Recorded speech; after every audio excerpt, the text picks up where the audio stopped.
Bien, compartimos. Están viendo bien la pantalla, ¿no? Sí, sí, sí, sí. Bueno, eh, a ver, lo que vamos a ver en la clase de hoy, en parte ya lo vieron en Labo 3 y gran parte de lo que les voy a contar es un repaso de lo que vieron, de lo que vimos al principio de Labo 3. De hecho, usé algunas de las diapositivas que tenía en su momento Charlie, que los presentó Charlie, pero está un poco más ampliado el tema. O sea, nosotros, gran parte de la materia, ustedes van a trabajar con distintos tipos de instrumentos y dispositivos con los cuales se van a conectar con la computadora, o sea, esos dispositivos los van a conectar a la computadora y los van a controlar en forma remota a partir de la computadora. O sea, muchas veces uno, como está en el laboratorio y tiene el instrumento, para configurar el instrumento puede hacerlo en forma remota, pero dado que está en el laboratorio muchas veces lo configura en forma manual, aunque está la posibilidad de configurarlo en forma remota, pero lo que es seguro es que van a adquirir los datos que ustedes están midiendo con ese instrumento en la computadora, para después poder analizarlo. Entonces, tienen las dos posibilidades, o bien configurar y adquirir, o simplemente adquirir, porque como están en forma manual, pueden, la mayoría de los dispositivos que ustedes van a usar tienen un comando, digamos, frontal, que les permite configurar manualmente, y ustedes pueden optar o bien por configurar vía remota, que a veces es mucho más práctico porque me permite controlar, ir variando distintos parámetros de la configuración a medida que voy midiendo, pero lo que es seguro es que con todos los instrumentos vamos a terminar adquiriendo los datos y procesando los datos con la computadora. Entonces, lo primero que tenemos que ver es cómo está formado un sistema de adquisición de datos. Nosotros queremos medir una magnitud física. Para medir esa magnitud física vamos a usar un detector. Dentro de ese detector vamos a tener un sensor y una parte, digamos, electrónica que nos va a transformar la magnitud que esté sensando en una señal que va a ser una señal eléctrica de corriente o voltaje. Esa señal la vamos a conectar y la va a recibir un dispositivo que es un dispositivo de adquisición de datos. Ese sistema de adquisición de datos, generalmente las partes fundamentales de ese sistema son un acondicionamiento de la señal, o sea, yo tengo una señal que tal vez es ruidosa, tengo que filtrarla, tengo que amplificarla, o sea, tengo que acondicionarla para que el convertidor analógico digital, o sea, que hace que esa señal que entró en forma analógica pase a ser una señal digital, después pueda ser enviada al procesador, que generalmente es una computadora, que va a tener su software para controlar la comunicación y un software de aplicación que me va a permitir comunicarme con el instrumento. Entonces, estas son, digamos, las partes fundamentales de un sistema de adquisición de datos. Chicos, si tienen dudas o preguntas, pueden interrumpir, no tengo ningún problema en que abran el micrófono y pregunten, y si no, a través del chat. El chat a veces me pierdo, pero cada tanto lo voy controlando. Entonces dijimos que la primera parte de este sistema es el detector, que es el que es sensible a la magnitud física que nosotros queremos medir. Entonces, ese sensor lo que va a hacer es convertir esas magnitudes físicas en señales eléctricas y nos va a dar una señal eléctrica analógica en el mayor de los casos, en la mayoría de los casos, aunque hay algunos sensores que ya dan directamente una señal digital. Acá tenemos algunos ejemplos de sensores. Este que tenemos acá es una termocupla. Esperen que... A ver si encuentro.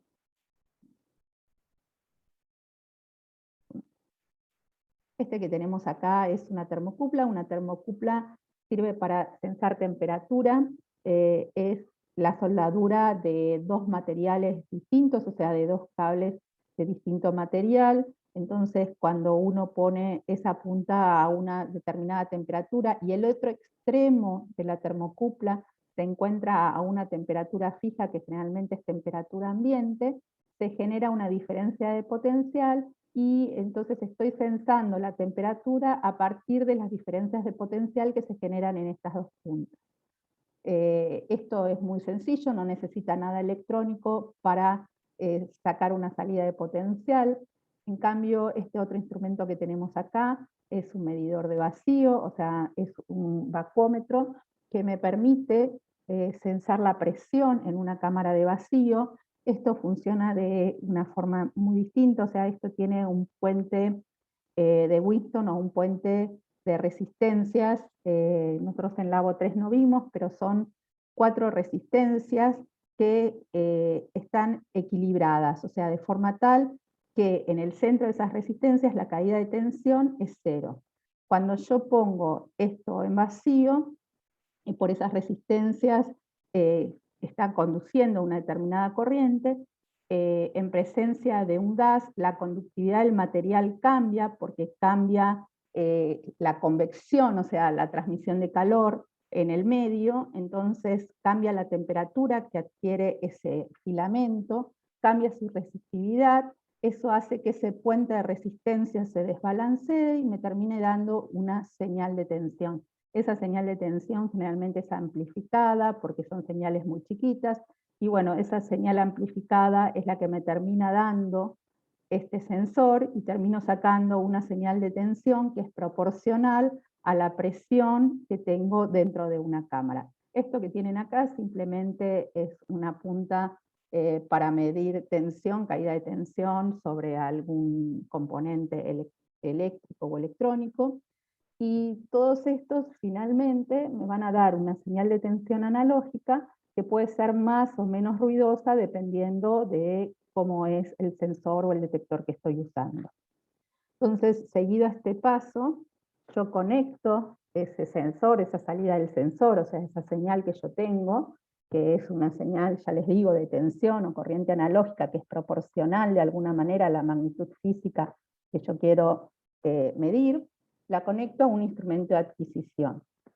Esos instrumentos de adquisición pueden ser instrumentos que tengan una pantalla y un control que puede ser en el frontal del instrumento, o pueden ser instrumentos que no tienen ningún tipo de control y lo único que hacen es simplemente convertir esa señal de una señal analógica a una señal digital, y que después me va a permitir pasar esto a la computadora. Pero esencialmente lo que hacen, o sea, lo que yo estoy buscando estos instrumentos, es que me conviertan esa señal analógica en una señal digital.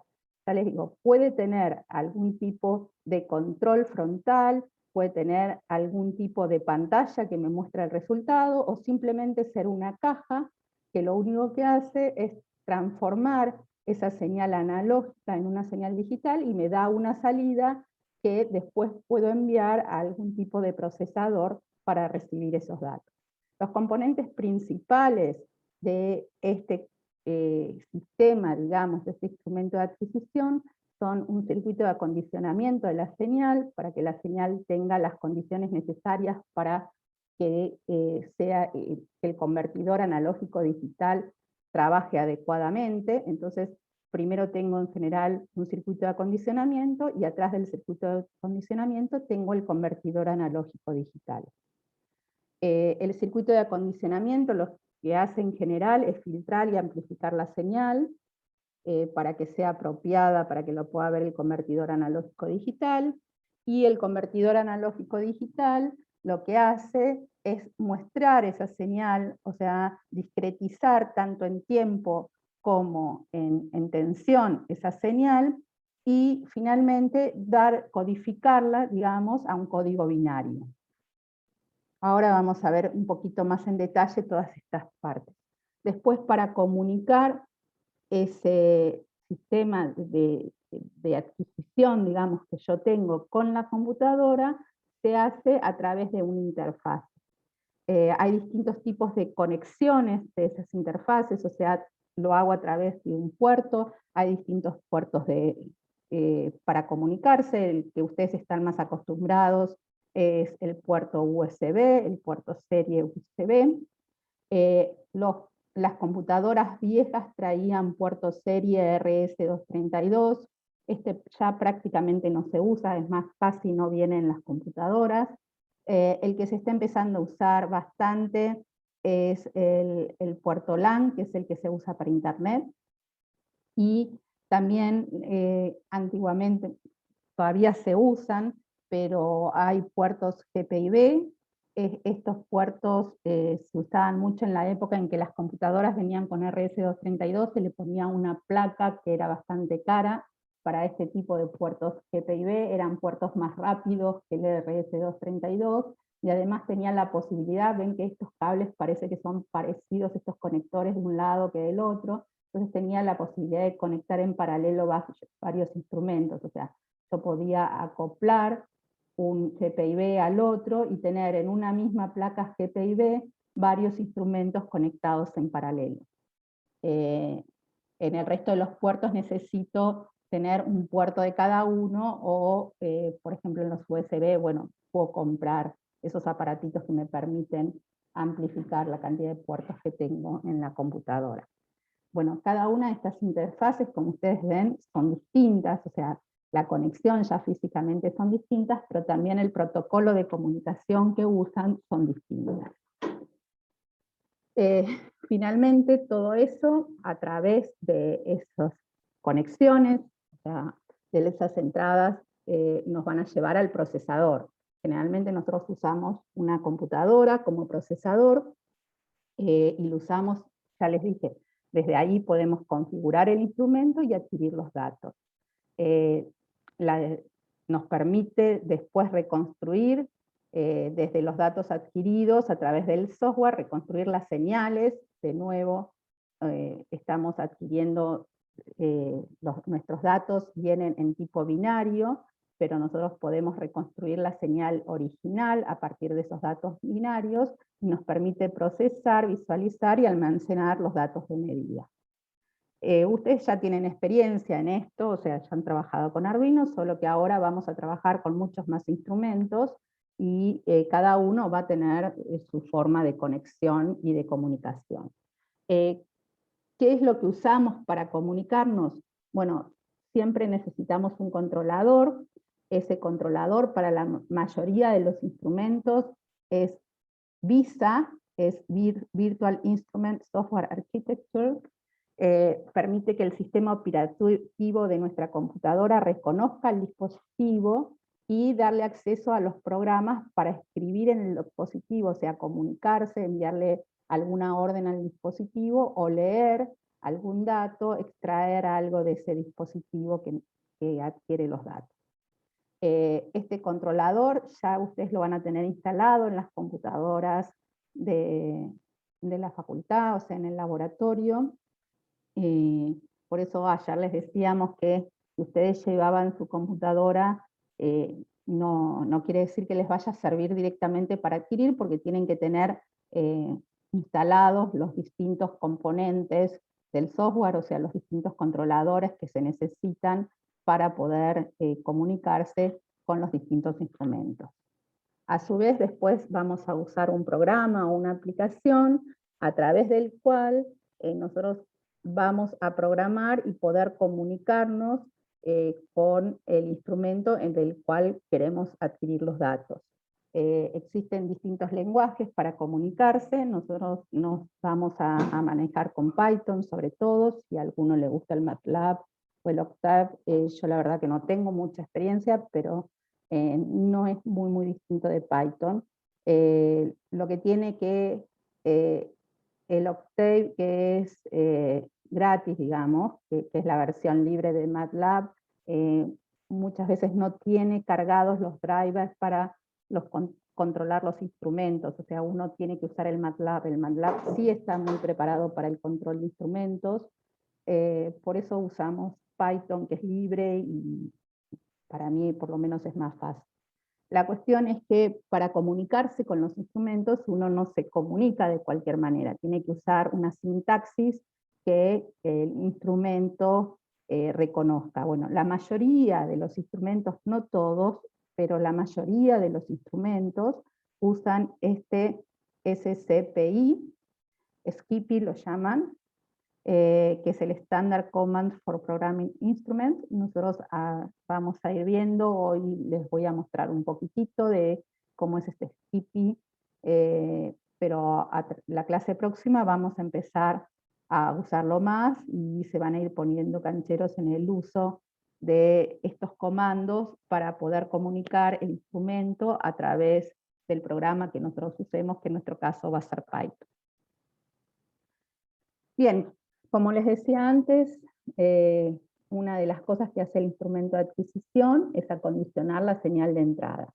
Para acondicionar la señal de entrada, normalmente una de las cosas que necesitamos es amplificar, sobre todo si las señales medidas son señales chiquitas, entonces debe tener una amplitud tal que permita que, digamos, el conversor analógico-digital trabaje cómodo. También a veces se le pone una etapa de aislamiento. Esa etapa de aislamiento es más que nada para proteger el conversor analógico digital de pulsos que puedan entrar sobre la entrada de la medición analógica, y generalmente se le pone una etapa de filtrado para sacar los ruidos de alta frecuencia o de frecuencias molestas, como a veces son la frecuencia de líneas o armónicos de esa frecuencia de líneas. Entonces se usan filtros pasabandas, pasaltos o pasabajos. Chicos, ¿vamos bien? ¿Tienen alguna duda hasta acá? ¿Sigo?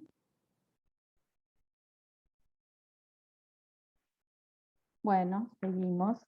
Entonces, ¿qué nos puede pasar? Bueno, nos puede pasar que tal vez queremos medir múltiples señales, o sea, que tengamos más de un sensor, o sensores que generalmente, o sea, son parecidos. Por ejemplo, yo quiero medir, es una de las prácticas que nosotros vamos a hacer, es querer medir la temperatura en varios puntos de un cuerpo. Entonces, tengo que usar varias termocuplas para medir. Entonces me encuentro con que tengo que medir, por ejemplo, 7 termocuplas a la vez. Entonces, las termocuplas normalmente se usa unos multímetros de banco, que son bastante caros, y entonces uno lo que puede hacer es decir, bueno, a ver, si tengo que censar 3 temperaturas, antes de entrar a mi dispositivo le pongo un multiplexor. Un multiplexor es un sistema que me permite ir midiendo las termocuplas de a una, o sea, va guardando la señal de una, la deja pasar y va al sistema, al dispositivo de adquisición de datos, después le da prioridad a la otra termocupla. Entonces yo uso un único sistema de adquisición de datos, o sea, un dispositivo único para adquirir los datos, y voy controlando el flujo de las señales hacia ese dispositivo a través de un aparatito que se llama multiplexor. A veces este multiplexor es externo al dispositivo de adquisición de datos, otras veces este multiplexor está anexado directamente al dispositivo. O sea, cuando ustedes adquieren 2 o 3 canales, por ejemplo en un osciloscopio, lo que tienen es que ese multiplexor está interno, o sea, no es que el osciloscopio va a reproducir toda la electrónica exactamente para cada canal, sino que hay cosas que aprovecha. Entonces primero analiza una señal y después analiza la otra señal.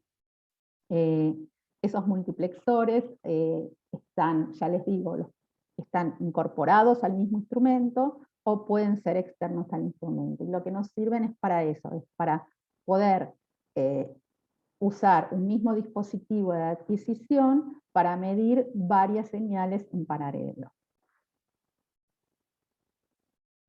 Como ya les dije, puede ser interno o externo al sistema de adquisición de datos. Bueno, veamos qué significa hacer una conversión analógica digital.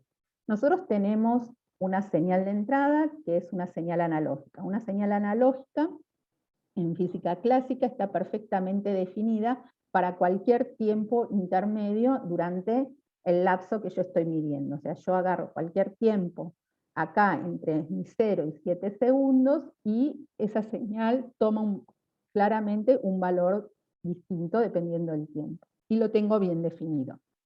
Lo primero que yo hago, esto nosotros ya lo vimos, pero bueno, lo vamos a repasar. Lo primero que hace un conversor analógico digital es discretizar esa señal.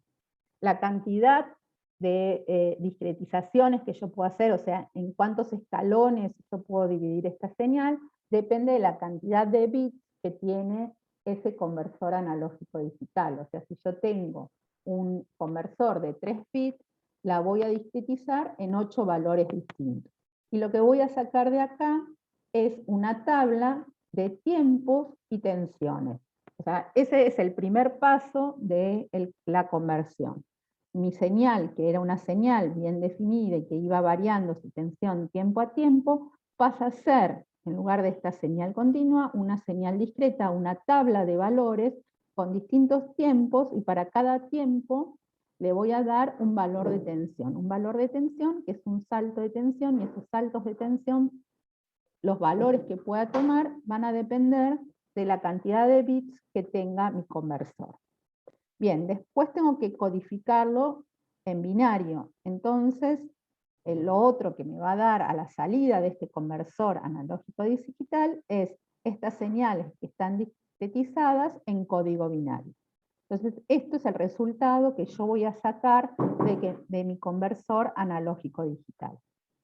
Entonces, ¿cuáles son las características de los conversores analógicos digitales? El rango operativo. ¿Qué es el rango operativo? Bueno, la tensión máxima, el rango de tensión en el cual ese conversor puede trabajar. O sea, cuál es la tensión mínima y la tensión máxima dentro del cual este conversor me va a aceptar una señal de entrada. Después tengo la resolución. La resolución está ligada a la cantidad de bits que posee ese conversor analógico digital. O sea, ¿se acuerdan que si yo tengo n bits de ese conversor, la resolución va a estar dada por 2 a la n? En este caso, si tengo 3 bits, son 8 valores. Si ustedes recuerdan, 8 bits son 255, y si tenían 10 bits eran 1024 valores. Entonces, la cantidad de valores, o sea, de escalones que yo puedo tener en mi discretización depende de la cantidad de bits que tiene mi conversor analógico digital. Y eso también, o sea, estas dos cosas, el rango operativo más la resolución, me fijan la sensibilidad que tiene el conversor. O sea, cuál es la resolución en voltaje de este conversor. Y eso está determinado como el rango operativo dividido el número 2 a la n bits menos 1. Recuerden que uno numera, o sea, si yo tengo 8 valores, numero de 0 a 7. O sea, el primer valor corresponde al 0 y el último valor corresponde al 7. Entonces, en realidad, tengo 7 posibilidades, por eso es 2 a la n bits menos 1. Y esta me da la sensibilidad que estoy teniendo en voltios con mi conversor analógico digital. Esto también se llama Least Significant Bit Voltage. Todo esto ya lo vimos en Labo 3, es un repaso. También habíamos visto que algunos ejemplos de resolución, o sea, si yo tengo una resolución de 8 bits, entonces, como les decía, tengo 256 valores posibles, pero en realidad esto va de 0 a 255, entonces para hacer mi cuenta de sensibilidad voy a usar 255, esto si los valores enteros son positivos. Si puede tomar valores negativos y positivos, entonces va a ir de menos 128 a 127. La sensibilidad en este caso depende del rango que yo pueda estar usando en mi instrumento, o sea, cuál es el rango que me permite, dentro de qué rango de voltaje me va a permitir medir. Entonces, si yo quiero la sensibilidad, tengo que agarrar el rango de voltaje dividido la cantidad de bits, digamos, menos 1, ¿no? en un caso de 10 bits y mi rango de voltaje es de 5 voltios, tengo una sensibilidad de 4.9 milivoltios. O sea, esta va a ser la mínima variación que va a detectar mi conversor analógico digital. La precisión va más allá de la sensibilidad. Por supuesto que la sensibilidad es un límite a la precisión, o sea, yo no puedo tener una precisión que esté por debajo de la sensibilidad, pero también a la precisión se le suma, por ejemplo, el ruido, cuál es la repetibilidad de las mediciones, qué ruido yo tengo, qué ruido tiene el conversor analógico digital, y todo eso hace que la precisión generalmente sea más alta que la sensibilidad, o sea, tenga menos precisión que sensibilidad. Y por último, la exactitud,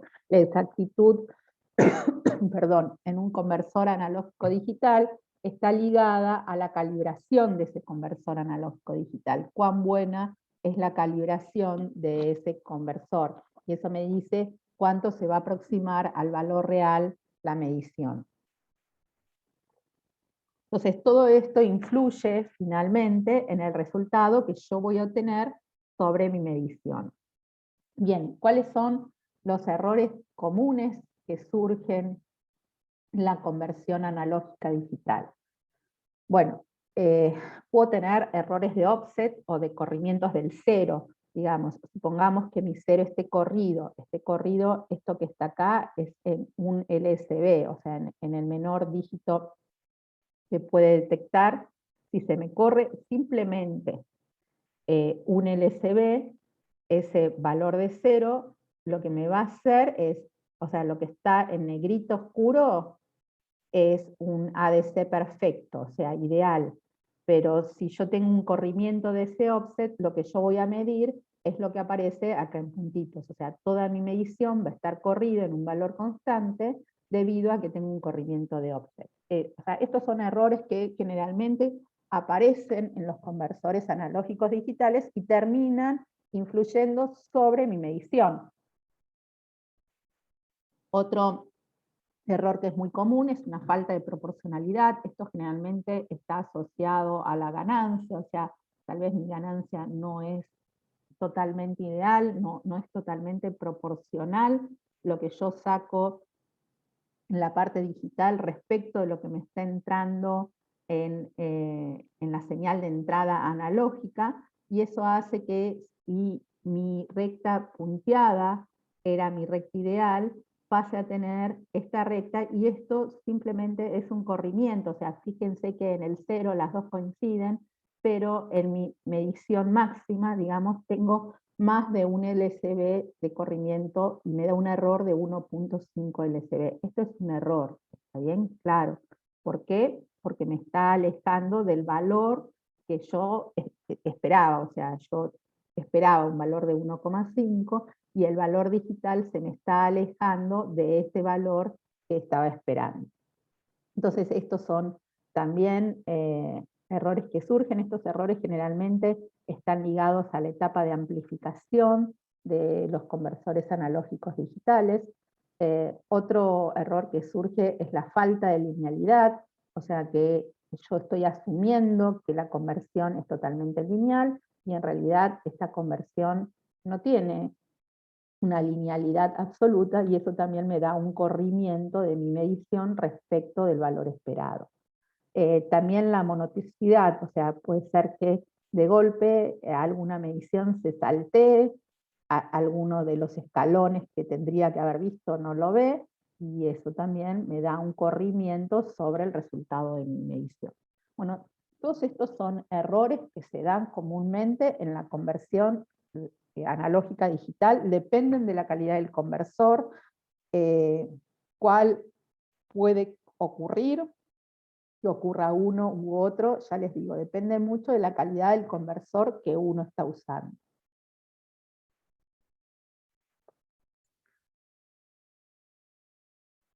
¿Se les ocurre dónde pues, digamos, te dan un conversor, ¿no? Analógico digital, y a priori no sabes cuáles son estos, si estás cometiendo estos errores? ¿Se les ocurre dónde buscar?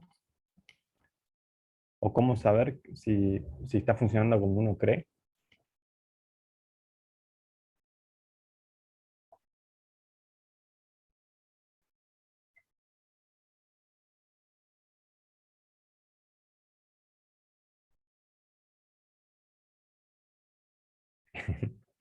Muy bien, el manual.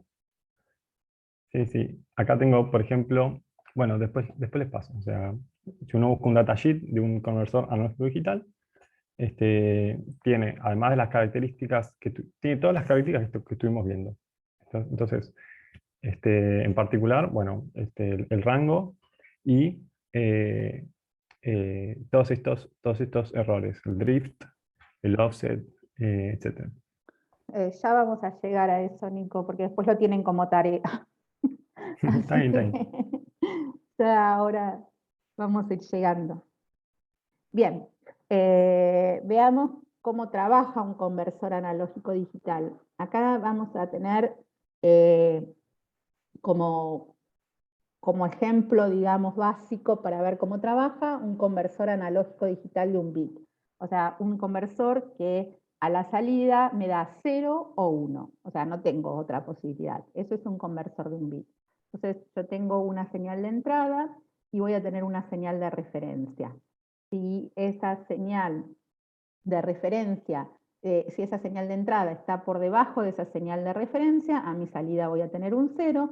Si esa señal de entrada está por encima de mi señal de referencia, a la salida voy a tener un 1. Simplemente eso hace este conversor. O sea, este conversor es un comparador que lo que hace es comparar mi señal de entrada con mi señal de referencia y me da a la salida un 0 o un 1. Ahora este comparador es un comparador un poquito especial, se llama que trabaja con un trigger de Schmidt, porque lo que hace es usar como una curva de histéresis. ¿A qué nos referimos con eso? Acá la señal de referencia era un 0. Fíjense que esta flechita del medio está en 0. Entonces, si yo venía con una señal que está por debajo de 0, esto me daba a la salida un 0. Ahora, yo en algún momento me paso, pero fíjense que esto no pasa enseguida a 1. Esto depende de la historia.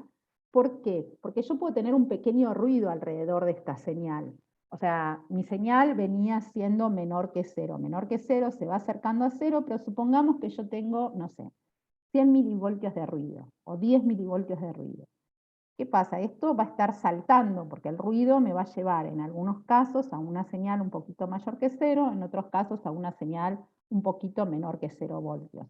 Entonces mi señal, por más que la filtre y todo con un pequeño ruido, lo que va a estar haciendo es saltar de 0 a 1. Entonces este comparador con este tipo de trigger, que se llaman trigger de speed, lo que hace es ver cómo es la evolución de la señal. Si la señal venía de un 0, entonces va a esperar a llegar a un valor más alto para poder saltar a un 1. Lo mismo cuando la señal venía de un 1, no es que automáticamente cuando baja de 0 va a pasar a 0. Le da como, ¿vieron cómo funcionan los termostatos de los aires acondicionados o de las estufas? Que no es que exactamente cortan cuando uno llega a un determinado valor.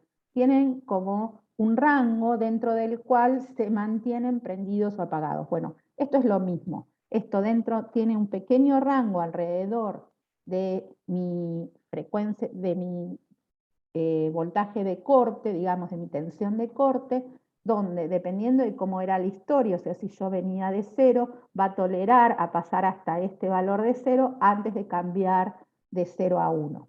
Lo mismo acá, si yo venía con una tensión más alta, va a tener una pequeña tolerancia por debajo del 0 para pasar de nuevo del 1 al 0. Entonces, así es como funciona un conversor analógico digital de un bit. O sea, no es un corte exacto en un valor de referencia, sino que tiene una pequeña tolerancia alrededor de ese valor de referencia y es esta histéresis. O sea, la tolerancia depende desde dónde yo venía, o sea, desde qué valor yo estaba trabajando para que me acepte o no el cambio del 0 al 1. Bien, entonces, ¿qué pasa si yo quiero tener un conversor analógico digital de más de un bit? Bueno, hay muchos conversores analógicos, hay muchos modelos, la electrónica es muy variada. la verdad que yo estoy muy lejos de entender y conocer todos los tipos de conversores analógicos digitales que hay. Hay libros muy buenos, en especial el libro de Horowitz, que es El arte de la electrónica o The Art of Electronics, que describe un montón de conversores analógicos digitales, y si alguno tiene interés puede mirarlos, es un libro muy claro. En este caso particular, el otro tipo de conversor analógico digital que es muy fácil de entender y que es bastante usado es el tipo flash, donde usa varias etapas, o sea, tiene varios comparadores en paralelo. Entonces, lo que tiene es, si nosotros tenemos una señal de 10 voltios, para cada uno de estos comparadores, fíjense lo que hace, usa un divisor resistivo. Estos, por supuesto que estas resistencias tienen que estar muy bien calibradas para que el comparador sea bueno, y para cada uno de estos comparadores tiene un valor de referencia distinto. Entonces, la salida de cada uno de estos comparadores depende del valor de entrada. Y con esto, por ejemplo, puede tener una salida de 3 bits con 3 valores, o sea, en 3 bits me va a dar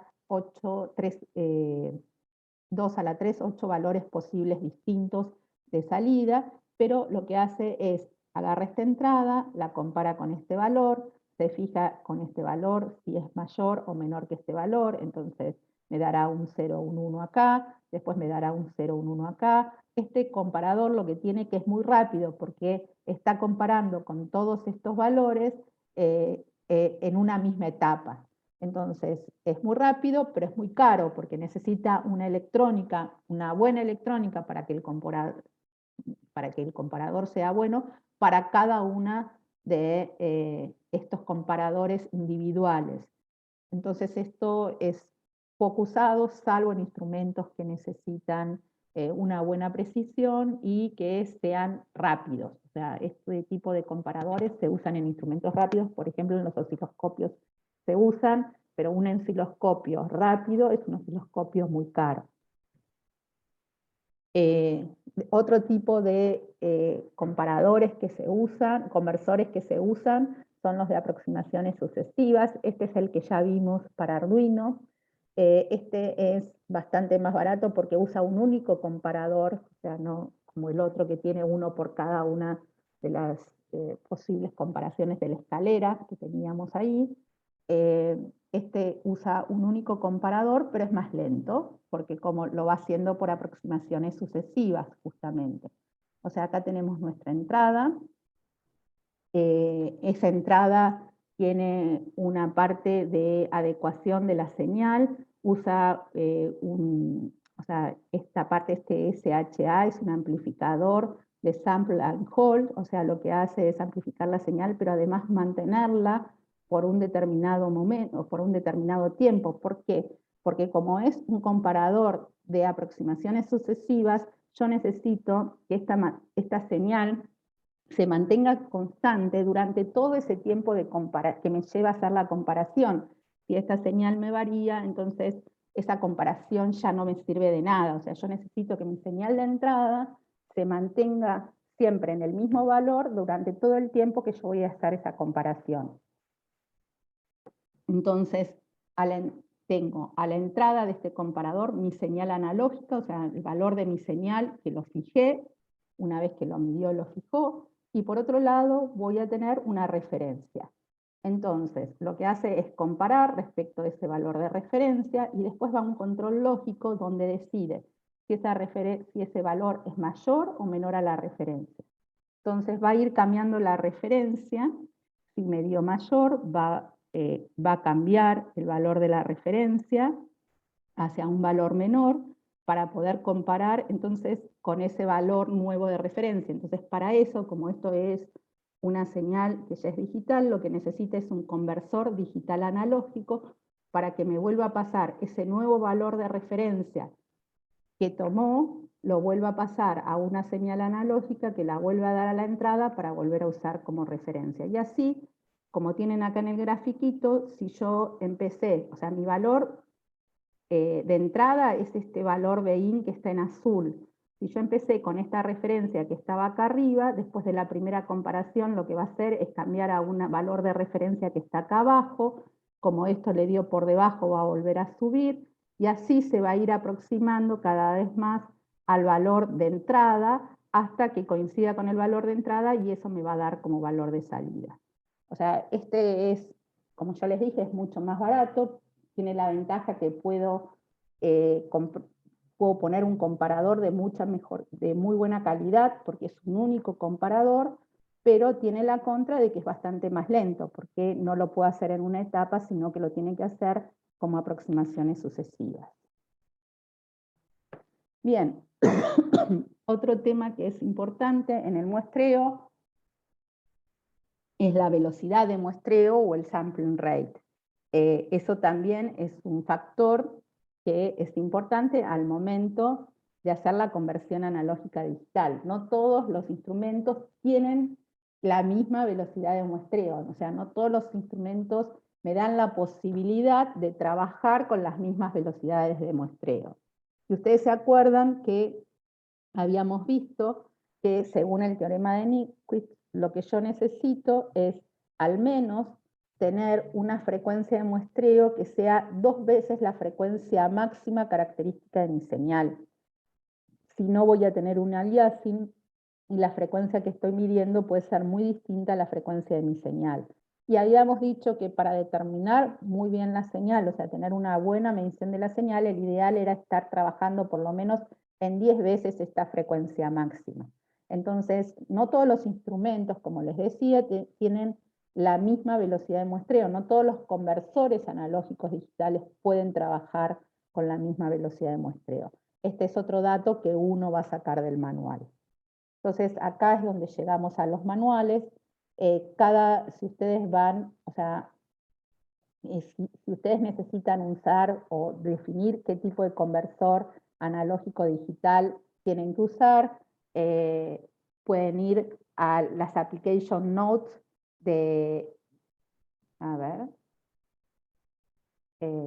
ahora vamos a las preguntas del chat, pero ustedes pueden ir a las hojas de datos de cada uno de estos conversores analógicos digitales o a veces del instrumento que están usando. O sea, esto es en particular de un conversor analógico digital el componente electrónico, pero uno también puede buscar estos datos en el manual del instrumento que está buscando. En cuanto a la parte temporal, ¿en qué se tiene que fijar? Bueno, ¿cuál es el tiempo máximo de medición?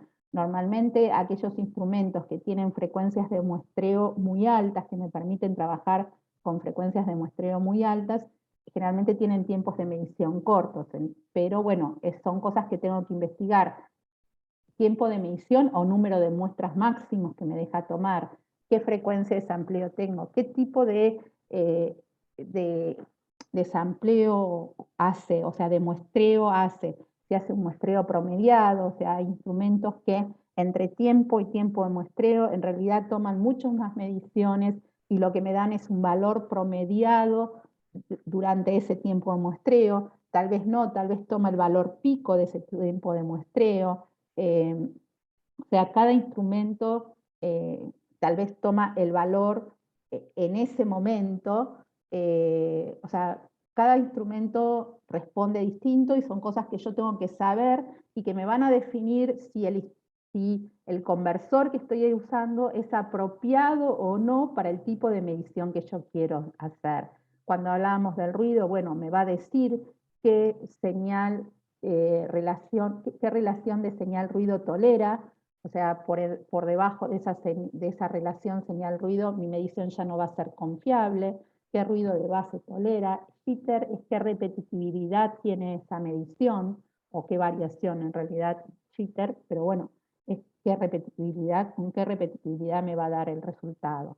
En cuanto a la amplitud, me interesa saber cuál es el rango de entrada, o sea, no es lo mismo si mi medición, yo tengo una medición de 7 voltios, si mi rango de entrada es de 5, esto no me va a servir, o tengo que pensar en un divisor resistivo para decir, bueno, a ver, lo llevo al rango de entrada que me acepta el conversor.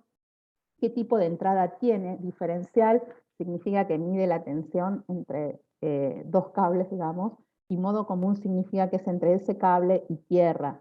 Entonces tengo que ver qué tipo de señal me está aceptando, cuántos canales miden, no es lo mismo, como les decía, tal vez necesito poner un multiplexor, tal vez no acepta un multiplexor previo, qué resolución en realidad esto, qué resolución en bits tiene, qué sensibilidad tiene, cuántos voltios por bit puedo sacar, los errores, como decíamos antes, lo que les decía Nico, me tengo que fijar qué tipo de errores tiene, o sea, cuántos LSB tiene, se puede alejar de la linealidad,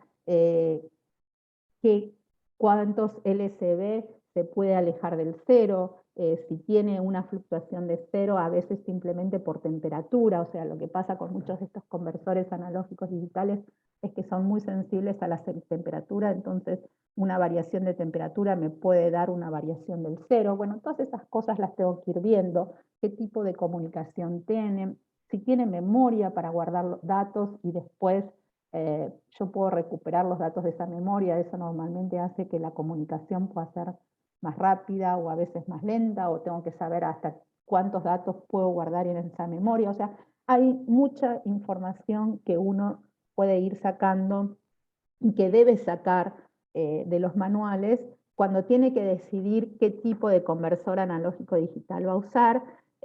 A veces directamente es elegir no solamente el tipo de conversor cuando uno va a diseñar un instrumento, sino es elegir el instrumento que depende del tipo de conversor analógico digital que tiene ese instrumento adentro.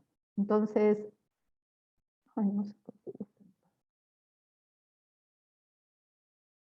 Bien. Pues ya está. Entonces, nosotros vamos a meternos de esta manera para conocer un poco el instrumental del laboratorio y saber cuáles son las posibilidades que nos da el instrumental que disponemos en el laboratorio, y para eso lo que les proponemos es hacer esta actividad. O sea, para cada uno de los grupos tiene asignado una terna de instrumentos que están disponibles en el laboratorio y se les propone registrar la forma de un pulso. Por ejemplo, a cada uno se les propone una tarea distinta, aunque algunas se repiten. Entonces se les propone hacer un experimento que es registrar un pulso eléctrico de 100 nanosegundos para el grupo 1 y se le dan estos tres instrumentos. Ustedes lo que tienen que hacer es evaluar cuáles son las características de estos instrumentos y cuál les parece más apropiado. O sea, piensen que yo vengo y les digo, a ver, yo les doy estos tres instrumentos y ustedes tienen que medir esto. ¿Qué instrumento elegirían? O sea, ¿qué instrumento le pedirían al pañolero que les dé para hacer esta medición? Entonces, para eso lo que se les propone es armar una tabla donde cada uno pone el instrumento A, el instrumento B y el instrumento C que le tocó. O sea, lo primero que hacen es hacer esto para tener idea de cuál es la velocidad de muestreo, cuál es la longitud máxima de registro, o sea, cuánto tiempo me va a dejar medir en total, cantidad de canales, esto también puede ser tiempo de muestras, o sea, no todos dan las mismas especificaciones, uno llega a los mismos datos, pero tal vez están dados de distinta manera, o sea, en algunos casos tal vez no les dice el tiempo total que les deja medir, como es en el caso del osciloscopio, pero les va a decir cuántos datos en total pueden medir, y ustedes pueden ver las distintas escalas temporales que tiene el osciloscopio, y con la escala de tiempo mayor que tiene el osciloscopio y la cantidad de datos que ustedes pueden medir, pueden sacar cuál es el tiempo total que ustedes pueden medir. O sea, hay cosas que hay que deducirlas tal vez de los datos que tienen los manuales. ¿Qué cantidad de canales posee cada uno? ¿Cuál es la resolución del conversor en bits? ¿Cuál es el rango de voltaje de entrada? Bueno, con esto, una vez que ustedes arman esta tabla, después van y revisan el tipo de tarea que tendrían que hacer y cuál de los instrumentos que ustedes pusieron ahí les parece el más adecuado para realizar este tipo de tareas. A ver, veamos las consultas. El ruido de la señal que adquirís, el ancho de tolerancia lo pone el fabricante.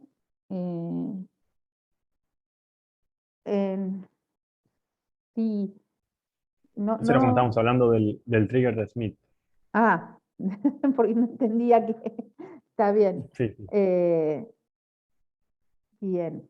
Un tema que también que yo no nombré acá, porque me dediqué a toda la parte, eh, bueno, a todo lo que hablamos de la conversión analógica a digital, los instrumentos también, además de la frecuencia de sampleo, tienen un ancho de banda característico que está asociado en realidad a la electrónica del instrumento y tiene que ver con hasta qué frecuencia ese instrumento responde. O sea, cuando ustedes vayan a ver la mayoría de los instrumentos, se van a encontrar, por un lado, la frecuencia de muestreo. La frecuencia de muestreo está asociada a cuántos datos por tiempo puedo digitalizar con ese instrumento.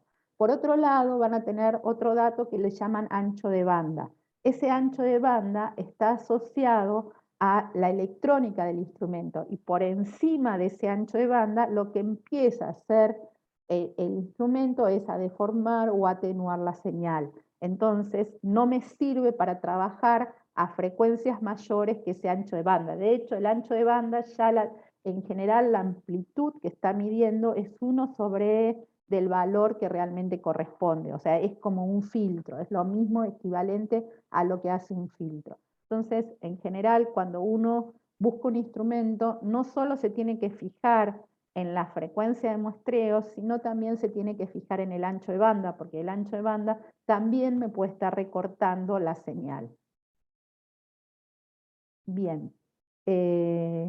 Bueno, con esto ustedes, o sea, una vez que completan esta tipo de tabla, les va a servir para definir si es adecuado o no, o qué instrumento es adecuado para hacer la medición que ustedes quieren. Puede ser que haya más de un instrumento que sirva para hacer la medición que se les está pidiendo. Entonces, esto les va a quedar como tarea y lo tienen que hacer en el cuaderno. Bien, en las mediciones, ¿alguna duda, chicos, con esto? ¿Vamos bien? ¿Sigo? ¿Seguimos un ratito más? Bien. Bueno, podría ser que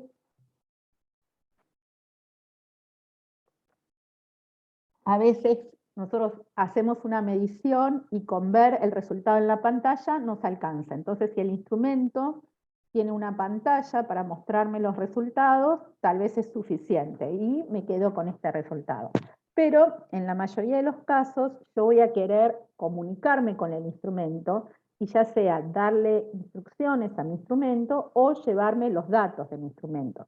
Ya vimos que tengo distintos tipos de interfase para comunicarme con el instrumento, que tengo que decidir con qué tipo de aplicación vamos a trabajar. Nosotros vamos a trabajar, el software que vamos a usar es Python, que tengo que tener cargado dentro de mi computadora, que eso ya lo vimos, es los drivers para poder conectarme al instrumento. O sea, cuando ustedes cargan Visa, lo que están cargando es todo un protocolo de comunicación y los drivers necesarios para poder comunicar mi computadora al instrumento. Si ustedes no tienen cargado esos drivers, no tienen cargados esos protocolos de comunicación, por más que ustedes pongan el cable y le den las instrucciones en Python, eso les va a dar error, porque cuando quiera comunicarse va a decir que no tiene cargado el protocolo necesario para justamente enviar datos de un instrumento a la computadora.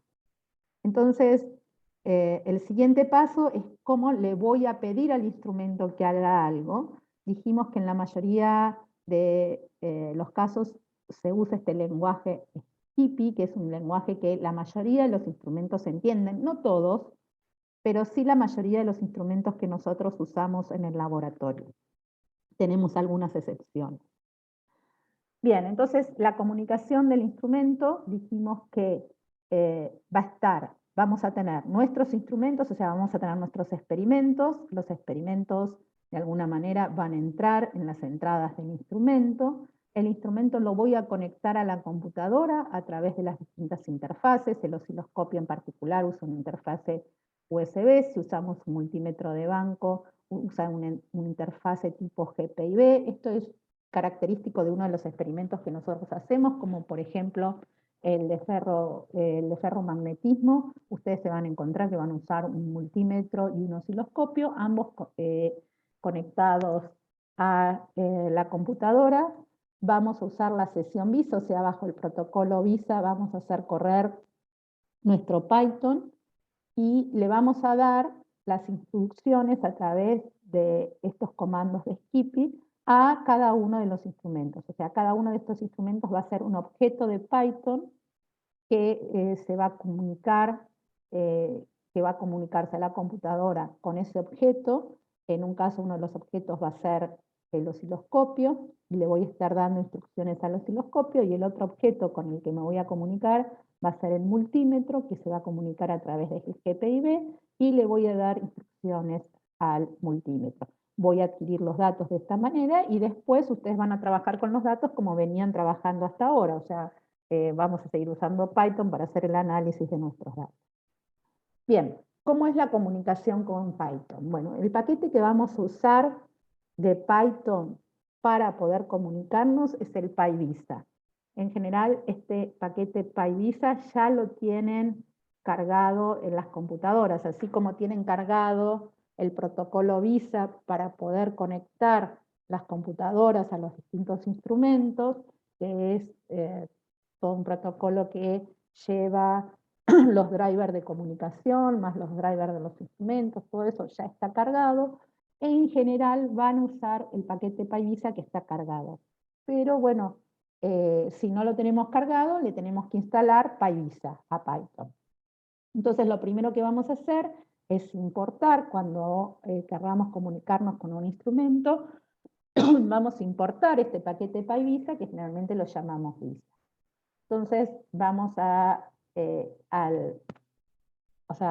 vamos a entrar al organizador, digamos, a la función que me permita organizar mis instrumentos, y lo primero que voy a hacer, una vez que entro a esta función de PyVisa, le voy a preguntar qué tipo de instrumentos tiene cargados. O sea, qué tipos de instrumentos tiene conectados. O sea, le digo que me dé una lista de los instrumentos que tiene conectados. Entonces, cuando le pido esto, fíjense que después le pido print instrument, en mi computadora lo que hizo fue esto. O sea, lo primero que vio en uno de los USB, vio que había conectado un equipo. Y en los otros no tenía nada. O sea, fíjense que no hay nada en los otros USB, entonces no me da nada. Entonces, me da esta lista de instrumentos donde lo único que me interesa es la primera salida, que es donde yo tenía conectado mi osciloscopio. Entonces, lo que hago es vinculo ese objeto, que es mi osciloscopio, le doy un nombre y de ahí en más lo abro. Entonces le digo que mi objeto os va a ser lo que yo abra en este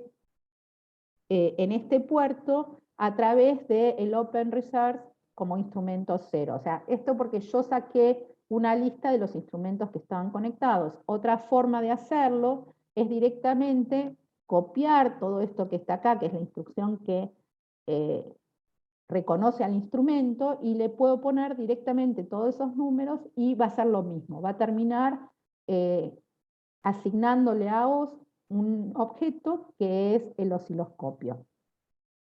Si ustedes le ponen a instrumentos y le preguntan qué es instrumentos, instrumentos es una tupla donde me va a dar en cada una de las posiciones de esa tupla lo que tengo conectado en cada uno de los puertos de mi computadora. En este caso, tengo, si bien las salidas son 3, porque tengo 3 puertos, lo que me está diciendo es lo que tengo conectado en el puerto USB 0. ¿Está bien? Chicos, todo esto lo vamos a ver después en vivo y en directo en el laboratorio. Es nada más que para darles una pequeña introducción. La clase próxima ustedes van a tener el osciloscopio, lo van a conectar a través del cable USB a la computadora. Primero vamos a ver cómo funciona un osciloscopio, porque nunca usaron un osciloscopio, o sea que lo primero que vamos a hacer es empezar a tocar, digamos, los botoncitos del osciloscopio para ver qué hace cada uno y qué significa, cuáles son las funciones que tenemos disponibles en el osciloscopio. Una vez que conozcamos esas funciones y cómo responde ese osciloscopio, vamos a empezar a comunicarnos con el osciloscopio. Y lo primero que tenemos que hacer es esto. Esto nos permite ver si mi osciloscopio está conectado, o sea, si el USB está reconociendo o no la conexión del osciloscopio. Bueno, ¿qué comandos entiende VISA? O sea, ¿qué comandos yo le puedo mandar con este Skippy que me los entienda? Bueno, los comandos los podemos dividir en tres grandes conjuntos, digamos.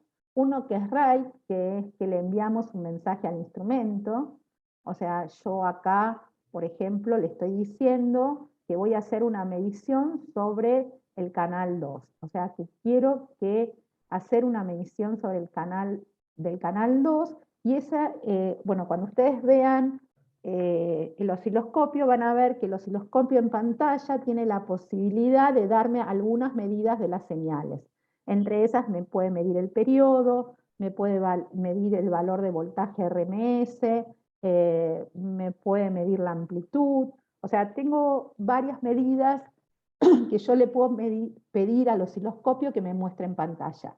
Esto es lo que yo estoy haciendo. Yo le estoy diciendo que voy a hacer una medida sobre el canal 2 y que esa medida va a ser el valor RMS de ese canal 2. Entonces, en pantalla me va a aparecer un cuadradito donde va a aparecer el canal 2 y la medida del valor RMS. Después, ¿qué puedo hacer? También puedo mandarle un mensaje de leer el osciloscopio. Esto más que nada para lo que se usa es para ver si el instrumento está respondiendo. Si el instrumento no responde, me va a dar un timeout. Pero el RIT no se usa mucho. Se usa el write y lo otro que se usa es la instrucción query, que sirve para enviar un mensaje y leer la respuesta. O sea, por ejemplo, si yo acá quisiera saber cuál es el valor de RMS que me está dando el osciloscopio, además del write tendría que usar el query. O sea, después de que le dije que se ponga para el canal 2 la medida de BRMS, si yo ahora quiero saber cuál es el valor de BRMS que está midiendo, acá le tendría que agregar una instrucción que fuera query. Query y siempre termina con un signo de pregunta. Como en este caso, le estoy preguntando qué tipo de instrumento tengo conectado. O sea, cuando yo le pongo un IEDN, lo que le estoy pidiendo es que se identifique el instrumento. Entonces me dice que tengo conectado un Tektronix, me da el modelo del Tektronix, me da el número de serie del Tektronix. O sea, me da todos los datos del tipo de instrumento que tengo conectado. Esto a veces sirve porque cuando uno tiene más de un instrumento conectado, quiere saber si es correcto, si el instrumento que yo llamé OS es realmente el osciloscopio, entonces haciéndole un IDN puedo chequear que lo que yo estoy llamando OS es realmente mi osciloscopio. Acá es donde les decía que, por ejemplo, si yo quiero pedir un valor de una medición, le pido val y le pongo un signito de preguntas con un query y me va a dar cuánto está midiendo. Ahora, este valor de la medición me lo está dando como un string. Si yo quiero que me lo dé como un valor ASCII, lo que le voy a pedir es query ASCII values, y si quiero que me lo dé en binarios, le voy a pedir query binary values. Entonces, dependiendo de lo que uno quiere, es cómo va armando estas instrucciones en Python, digamos. Este es el lenguaje que me permite usar VISA, y esto que está acá adentro es el lenguaje de Skippy que entiende este instrumento. Todo esto no es que me lo tenga que saber de memoria. Por supuesto, existe un manual. Entonces, lo primero que tengo que hacer es leer siempre el manual del instrumento. El manual del instrumento que se refiere a la parte de programación. O sea, estos instrumentos en general traen dos tipos de manuales. Un manual que es el manual de uso del instrumento, y otro que es el manual de programación. Entonces, cuando ustedes quieren saber qué tipo de lenguaje tenemos que usar para programar y para comunicarnos con el instrumento, tenemos que ir al manual de programación del instrumento. Entonces, o sea, el lenguaje, digamos que es bastante mnemotécnico. O sea, cuando ustedes le quieren pedir, por ejemplo, una medición inmediata a un canal, le escriben measurement immediate first. Entonces acá estoy eligiendo una medición inmediata del canal 1. Esto normalmente se achica, o sea, si yo escribo todo esto no pasa nada, esto me lo reconoce, o sea, el osciloscopio lo va a reconocer, pero también para escribir menos puedo escribir con estas abreviaturas y también me lo va a reconocer. Entonces, si yo quiero ver cómo hago para pedirle algo al osciloscopio, lo que voy a tener que hacer es ir al manual de programación del osciloscopio y me va a ir diciendo estas cosas. Me dice, si usted escribe esto, esto le da el valor inmediato del osciloscopio. ¿Qué es el valor inmediato? Bueno, ya lo vamos a ver la clase próxima, pero es distinto al otro valor que yo le estaba pidiendo. O sea, el otro valor es el valor en pantalla y esta es una medición que hace automáticamente sobre el osciloscopio y que no muestra en pantalla. Si ustedes quieren ver los manuales, que les convendría verlos, acá tienen un link para el manual de programación y acá tienen un link con script, con comandos básicos para el osciloscopio y el generador de ondas, que es lo que vamos a usar la clase próxima. Bueno, chicos, yo con esto terminé, les di lo básico de lo básico. Es que son 24 y 23, son las salidas que me da o sea, me está diciendo que está respondiendo a algo, que algo vio el osciloscopio. No, a mí no me dice nada, lo único que me está diciendo es que no me está diciendo un timeout, o sea que cuando yo le pedí que mida el canal 2, me está respondiendo como que, bueno, en su código que esto lo pudo hacer. Sí, sí.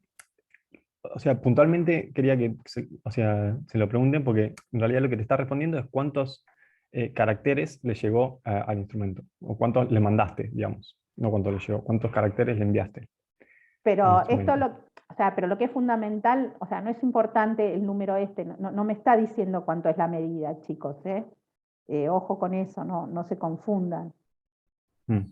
O sea, eso lo que está diciendo Nico es eso, pero ojo con esto, que lo que me sirve a mí es para saber que esto, yo le mandé estos caracteres y los vio, le mandé esto y lo vio, pero no me está dando la medida. O sea, cuando yo quiero pedirle una medida, tengo que usar esto. ¿Está bien? Y ahí sí me responde con la medición que está haciendo sobre este canal. ¿Sí?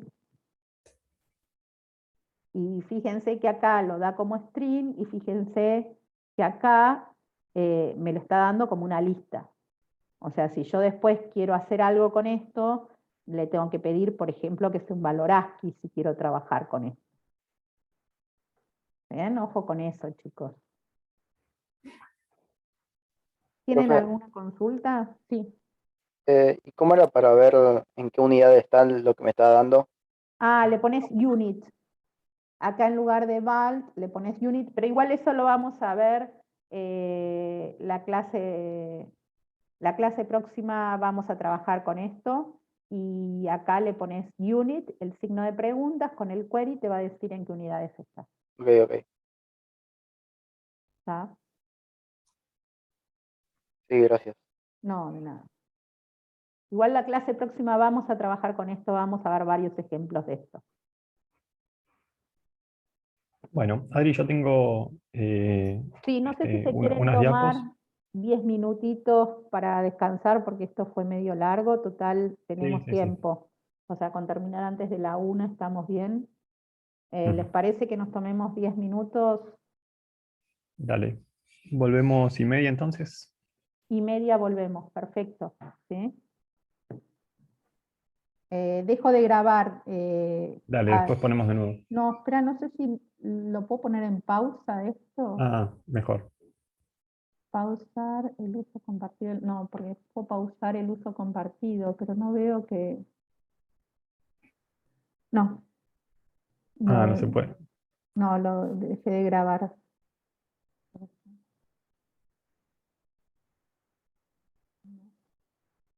Ah, pausar grabación acá. Dale. Bueno, em, a ver, lo que preparé para ahora, para que es una especie de introducción a lo que son las clases en Python y en general en los lenguajes de programación. Y porque es algo que uno no necesita aprender al principio, pero sin embargo atraviesa a todo, a todo lo que uno hace cuando está programando en Python. Yo no sé si ustedes tuvieron alguna experiencia trabajando con clases. Yo, en mi caso particular, cuando empecé, no, y de hecho hasta el día de hoy casi que no las uso, salvo, o sea, nunca programo yo con clases, simplemente uso las clases que programan otras personas. Em, y todo este mundo de clases tiene un vocabulario un poco hermético, si nadie te lo cuenta. Entonces, la idea de esta clase es que se lleven un panorama de cómo crear una clase, de eh, de qué significan las palabras que están asociadas a la clase y que les va a servir cuando ustedes busquen información en Internet, y un poco cuáles son las ventajas de un lenguaje de programación que eh, tenga la posibilidad de usar clases. Entonces, para empezar, Python es un lenguaje de programación que está orientado a objetos. ¿Qué significa esto? Bueno, esencialmente que tiene funcionalidades que le dan ciertas ventajas para organizar el código. Por ahora vamos a pensarlo así. Y particularmente, lo que permite el uso de clases es vincular datos, que pueden ser, por ejemplo, variables, strings, números, con algún tipo de funcionalidad. Y con funcionalidad me refiero, por ejemplo, a una función o a una operación que uno hace sobre esos datos. Todo eso adentro de como una sola unidad conceptual que se llama clase. Les recomiendo, después de esta introducción, si quieren saber más, está en la documentación de Python.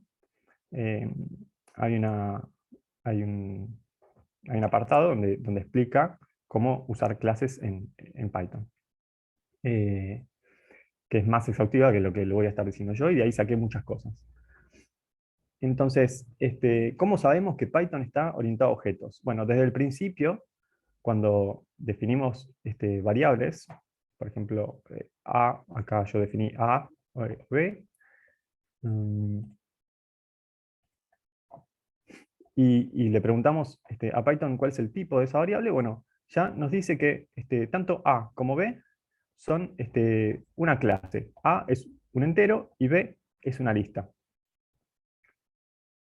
En la jerga de clases, esto uno lo puede decir equivalentemente como que A y B son instancias de las clases entero y lista, respectivamente. Y por definición, un objeto es una instancia de una clase. Es decir, pensemos en la lista. Si nosotros nos imaginamos en la cabeza qué es una lista, nos imaginamos varias cosas. Bueno, una lista es una forma de ordenar datos de manera secuencial, de la cual a mí me interesa poder acceder a los datos, por ejemplo, con los índices. Me interesa poder hacer ciertas operaciones sobre esa lista, por ejemplo, agregarle datos al final o quitarle alguno del medio. Puedo operar entre listas, por ejemplo, cuando yo uso la operación suma con listas, lo que hace no es sumar los números, sino simplemente concatenar una lista con otra. Entonces, veamos ya que con la lista hay ciertas funcionalidades que están asociadas a ese concepto, digamos. Y bueno, un objeto, entonces como había dicho, es una instancia de una clase. ¿Y qué significa una instancia de una clase? Bueno, significa, si ustedes piensan en un objeto, lo que piensan es una clase materializada en algo particular. Digamos. Clase es el concepto general, lista. Objeto es el elemento particular del cual yo estoy hablando. Por ejemplo, B. Acá B, si bien es una lista, B yo voy a decir que es un objeto, no es una clase. La clase es la lista. Entonces, esto llevado al plano de lo que había dicho Adri antes, después lo puedo reinterpretar, digamos, por ejemplo, puedo usar una clase que se llama instrumento, que va a tener ciertos atributos, ciertas funcionalidades, como por ejemplo comunicarme con el instrumento, o el estado del instrumento, si está prendido o apagado, ese tipo de cosas. Y dentro de esos instrumentos yo puedo tener varios. Puedo tener un osciloscopio, un generador, y cada uno de estos son objetos en el sentido de programación. Así como yo puedo tener una lista B y una lista C, bueno, puedo tener un osciloscopio y un generador. Y en el lenguaje de programación, si hay clases, en general esto significa que está orientado a objetos. Digamos. Yo no soy, no aclaré, pero yo no soy un experto en lenguaje de programación orientado a objetos, pero quiero que quede claro, digamos, como estas palabras que las van a ver mucho en los documentos, en la documentación de Python en general. Entonces, bueno, conceptualmente ya estuvimos viendo que es una clase. Ahora veamos cómo la armamos. ¿Qué significa crear una clase? Bueno, cuando yo creo una clase, así como cuando creo una función, yo escribo def, función, y eso es, yo lo que hice fue crear una función. Bueno, cuando creo una clase, lo que estoy creando es un tipo de objeto. O sea, ahora cuando yo le pregunte a Python cuál es el tipo de ese objeto, me va a decir, bueno, es la clase tanto. Por ejemplo, clase instrumento. Y como habíamos dicho, también es una estructura más compleja que un simple tipo de dato, porque agrupa atributos, por ejemplo, datos y métodos, que ahora vamos a ver bien qué son, en una unidad conceptual. Digamos, una clase es un conjunto de cosas que uno puede pensar que tiene ciertas características particulares y con la cual yo opero de una manera particular también. Entonces vamos a llevarlo a un plano concreto. Así, es la clase más sencilla, digamos, que uno puede crear en Python. Para crear una clase se usa la palabra class, y por convención los nombres de las clases empiezan con mayúscula. Entonces, esta es la línea de definición. Después, lo que esté entre comillas, entre triple comillas, así como comentado, es lo que se conoce como el docstring de esa clase, es decir, ahí va a estar toda la descripción de qué es lo que hace. Cuando yo ponga help esa clase, bueno, me va a devolver la consola el docstring. Y acá, por ejemplo, yo, acá me falta poner un self.edad. Edad es bueno, definí la clase perro. Los perros, ¿qué tienen? Bueno, tienen una edad y en particular pueden crecer. O sea, acá yo le podría poner un montón de otras funciones y atributos, pero por lo pronto yo quiero crear una clase que se llame perro. O sea, yo voy a tener conceptualmente un perro, y ese perro va a tener una edad, y yo lo voy a poner, algo que puedo hacer con ese perro es hacerlo crecer. Entonces,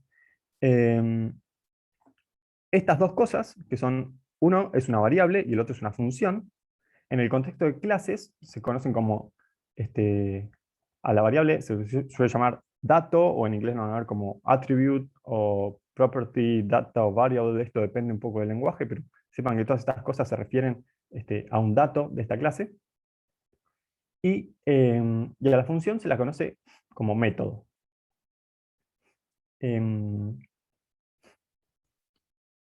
Ahora bien, fíjense que cuando tenemos funciones adentro de una clase, es obligatorio poner la palabra self como primer argumento de la función. Esto, por ahora, es una regla, digamos.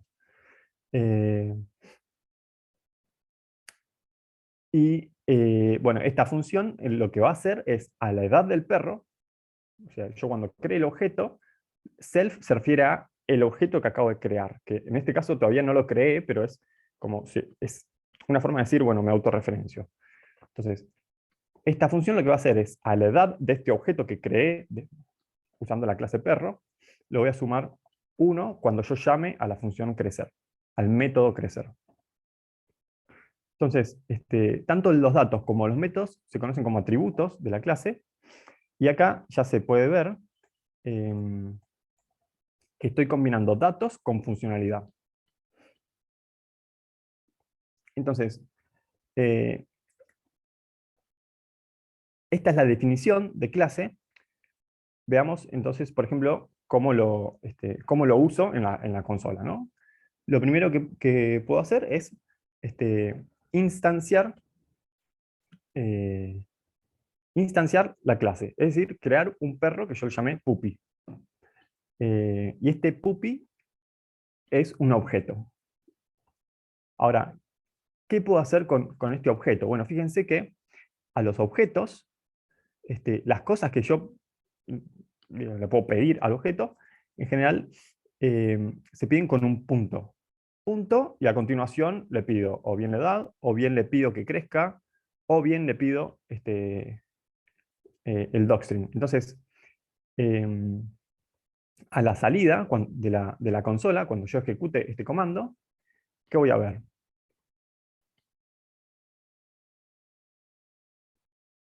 Cuando ejecute la primera línea, me devuelve el docstring. Fíjense que la primera línea es simplemente lo que está en el docstring.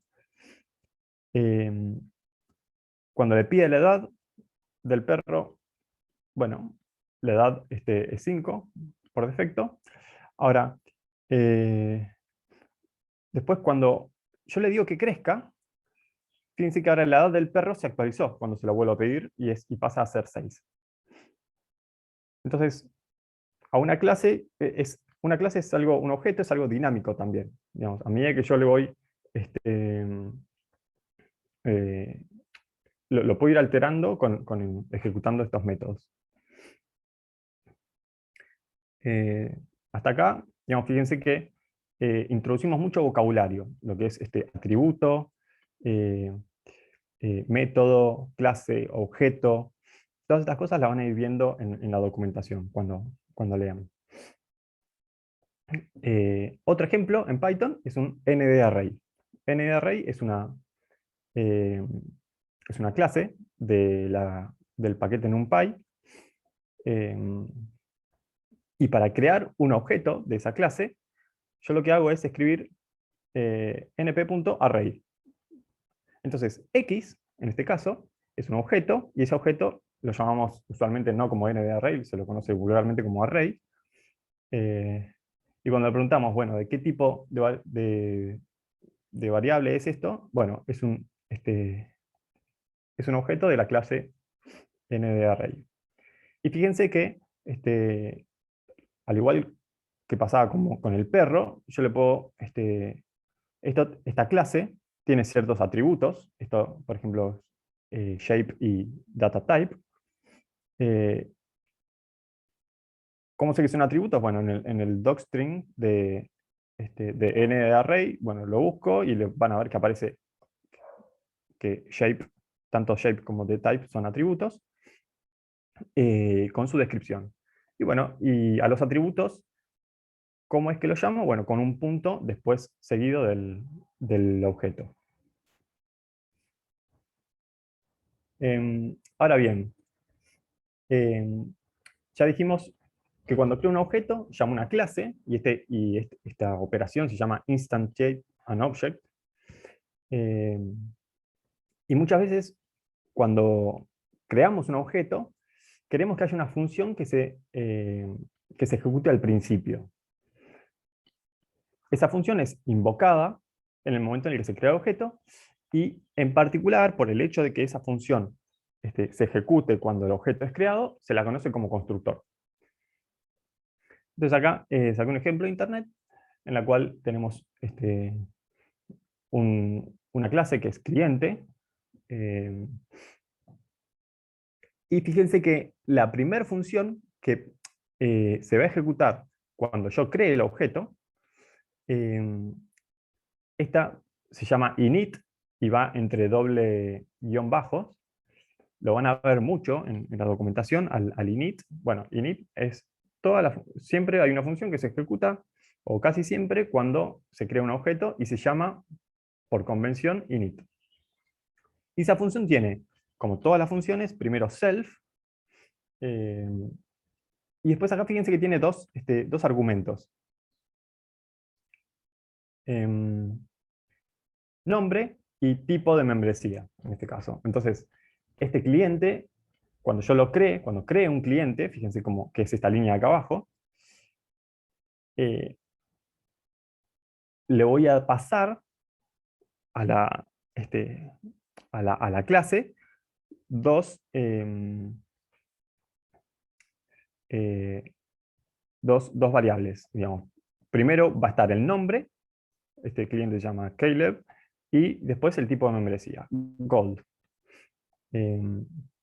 Entonces, a estas dos variables que yo le paso a la función init, que se ejecuta cuando creo al cliente, las voy a asignar a dos variables. Una que se va a llamar self.name y otra que se va a llamar self.membership type. O sea, fíjense que una cosa es el nombre de la variable, el nombre del dato, que en este caso se llama name, y este name se refiere no a, digamos, son conceptualmente distintos. Este name es el nombre del dato y este name es el nombre que yo le pasé a la función al ejecutarla. Y lo mismo con membership type. Entonces, cuando yo ejecute la creación, cuando yo instancie este cliente C, que lo llamo objeto C, fíjense que a la salida de la consola veo que fue creado el cliente, que es lo que se ejecutó adentro de la función init, y ese cliente ahora tiene dos atributos, que son el nombre y el tipo de membresía. Entonces, cuando yo le pida a la consola que me los devuelva, bueno, me va a decir, se llama Caleb y es Gold. Ahora me estoy quedando atrás con el chat.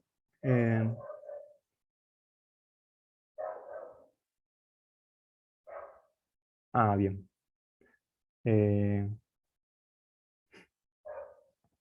Sí, más igual significa, bueno, voy a escribir porque es más fácil, o sea, A más igual 1 es lo mismo que decir A igual a A más 1. Estas dos cosas son equivalentes en Python.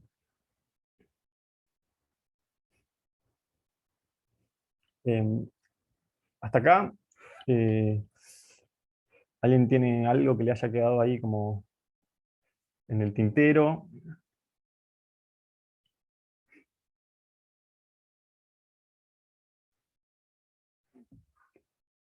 Bien, ya terminamos igual, es cortito.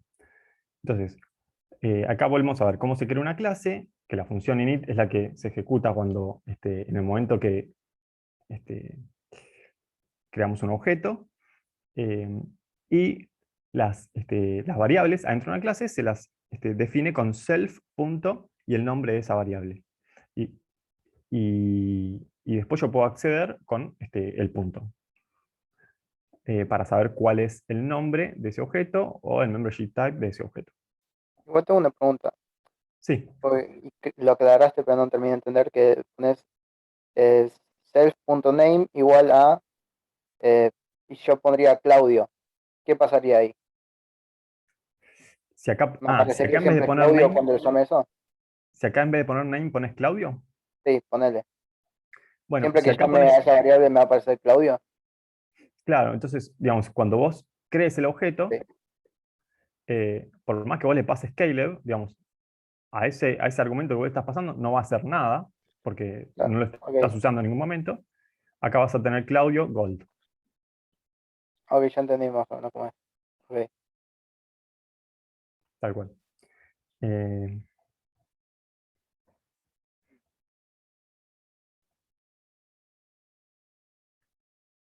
sí, bueno, fíjense que esta clase no tiene docstring y no tiene, y estoy creando también, a diferencia de lo que hice antes, estoy creando variables de esa clase, datos, adentro de una función. Antes yo la había creado eh, afuera, o sea, la edad, acá me faltó, recuerden, un self, eh, lo creé afuera de la función. Bueno, entonces, ¿cómo podemos usar esto para, en el proceso de adquirir con un osciloscopio, digamos, de adquirir datos vía comunicación PC instrumental. Cuando vean en la documentación de PyVisa y les describa qué es lo que hace estas funciones, Resource Manager o Open Resource, van a ver ya, de por sí, acá se ve el punto. Entonces, digamos, se ve que Resource Manager es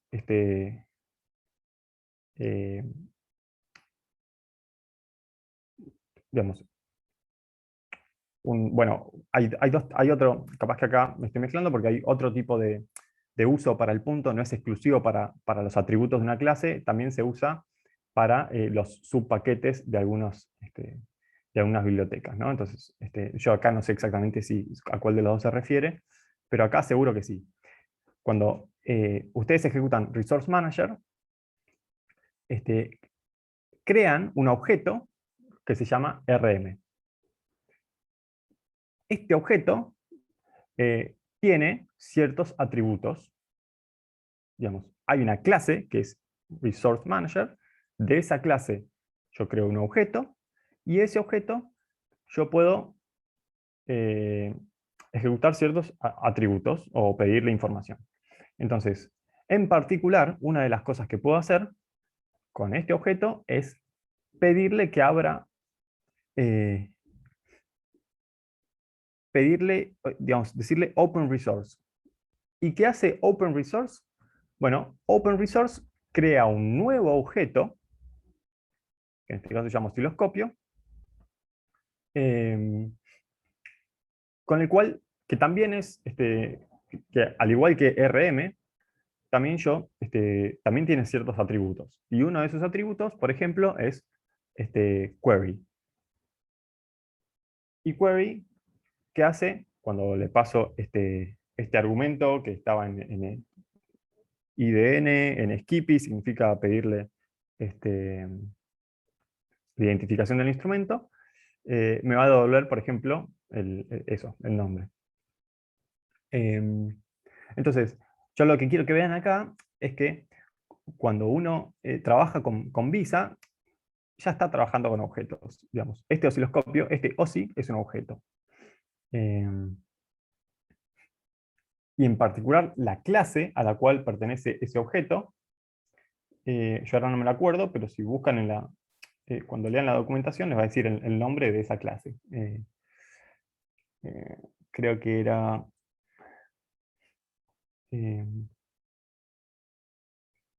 Resource o algo así.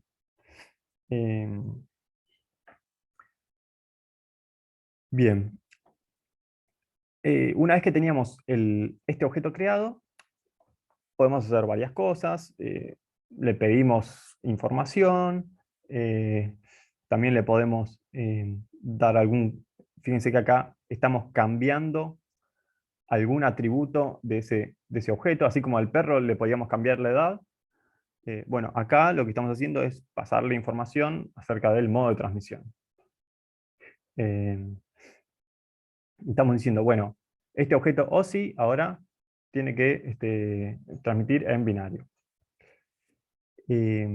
Acá, bueno, también le pedimos información y después finalmente con esta información que nos mandó, que recibimos a través del query, la podemos transformar en un array de voltaje y un array de tiempo usando el offset y digamos, la escala en el eje Y y el intervalo en el eje X. Bueno, todo esto digamos, es cómo operar usando lo que dijo Adri hace un rato. Ahora, hay una forma alternativa a atacar digamos, la comunicación con un instrumento, que es crear una clase. Adentro de esa clase yo voy a poner, entre comillas, toda la parte molesta del código, todo lo que tiene que ver con el Skippy y cosas, digamos, que manchan un poco el código porque queda difícil de leer. Todo eso lo voy a meter adentro de una clase, que en este caso, la clase está definida adentro de un archivo que se llama instrumental.py en el directorio donde estoy ejecutando este código. Cuando pasa eso, cuando tengo un .py en el directorio en el cual estoy ejecutando, entonces yo de ahí puedo importar cosas. Puedo importar clases, o puedo importar funciones, o también puedo importar variables. En particular, acá estoy importando una clase. Ahí hay un montón de información que yo acá, en esta pantalla que les estoy mostrando, no estoy viendo, pero yo sé cómo funciona esa clase. Entonces, fíjense que ahora, para, digamos, para llegar al tiempo y al voltaje del osciloscopio, simplemente tengo que pasar por pocas líneas, que son mucho más fáciles de leer. La primera va a abrir la comunicación con, con el osciloscopio. El osciloscopio es modelo TDS 1002B, y fíjense que esta primera línea lo que hace es, estoy instanciando un objeto, porque TDS 1002B es una clase, le estoy pasando un argumento a esa clase y lo estoy guardando, le estoy asignando al objeto OSI. Y después al objeto osciloscopio tiene ciertos atributos que los creé yo adentro de este archivo instrumental, que son, por ejemplo, getTime, setTime, setChannel, etc. O leer datos. Entonces, esto es, digamos, fíjense que cuando uno lee esto, ya directamente sabe qué hacen las cosas, que hacen las funciones que estoy llamando, pero, y yo no necesité, por ejemplo, saber Skippy para ejecutar esto, porque todo eso ya estaba dentro de la clase. Entonces, acá hay un concepto importante de las clases, y es que está escondido cómo se implementa la comunicación o cómo se implementa el código para hacer ciertas operaciones. Y esto es lo que se conoce como encapsulation. Lo mismo con NumPy, por ejemplo, cuando ustedes suman dos arrays, bueno, no están viendo cómo hace la computadora para sumar esos dos arrays. Ustedes directamente le ponen sumar y bueno, la computadora se encarga.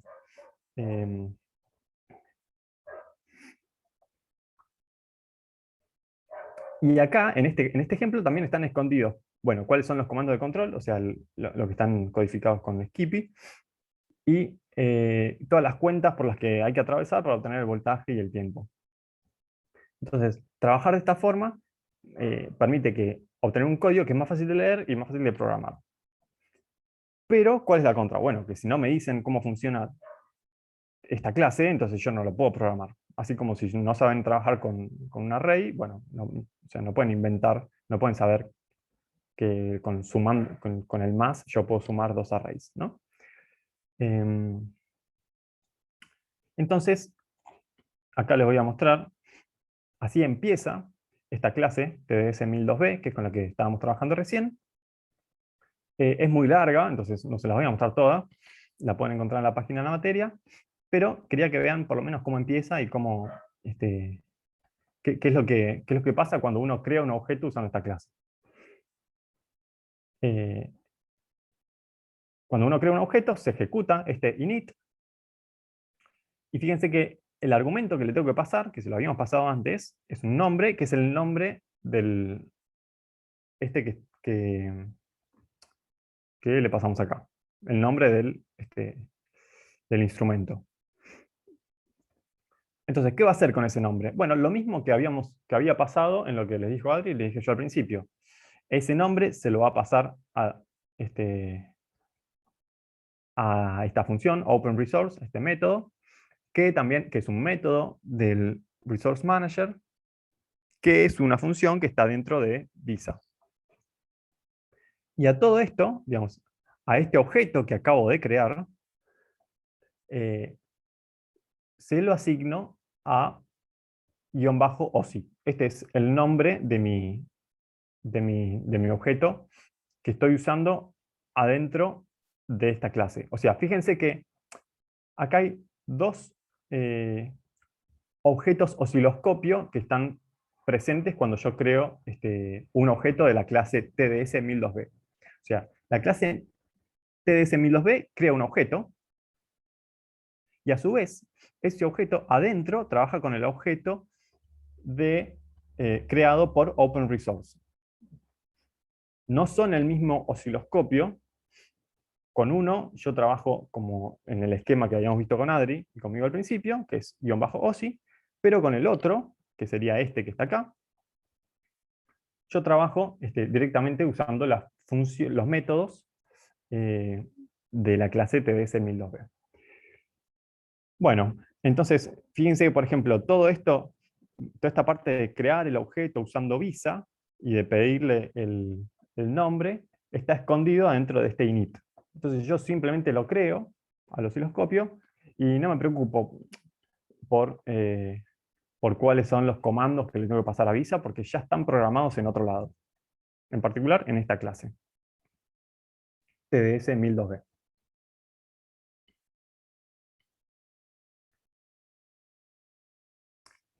Bueno. Entonces acá, bueno, hice una comparación, por ejemplo, ¿qué hacíamos antes? Bueno, creábamos el Resource Manager. Después creábamos el objeto osciloscopio, y después con este objeto osciloscopio nosotros teníamos que pasarle no sé, hacerle queries o pasarle información con write para comunicarme usando skipping. Ahora bien, si yo creo una clase, todas estas cosas las puedo esconder del usuario. Y así como creé la función init, puedo crear una función que se llame dame los valores de voltaje. Entonces, todo lo que tiene que ver con comunicarme con el instrumento para darme los valores de voltaje lo pongo adentro de la clase, y yo desde afuera, en el código con el que opero, llamo a ese método, y ya está.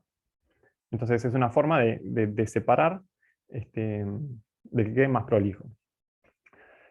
No siempre no siempre es más conveniente. Digamos, esto implica tener que programar una clase, saber cómo se maneja con una clase, etc.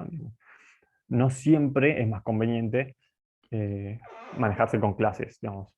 Si con esto funciona, al fin y al cabo tampoco es mucho código y ya está.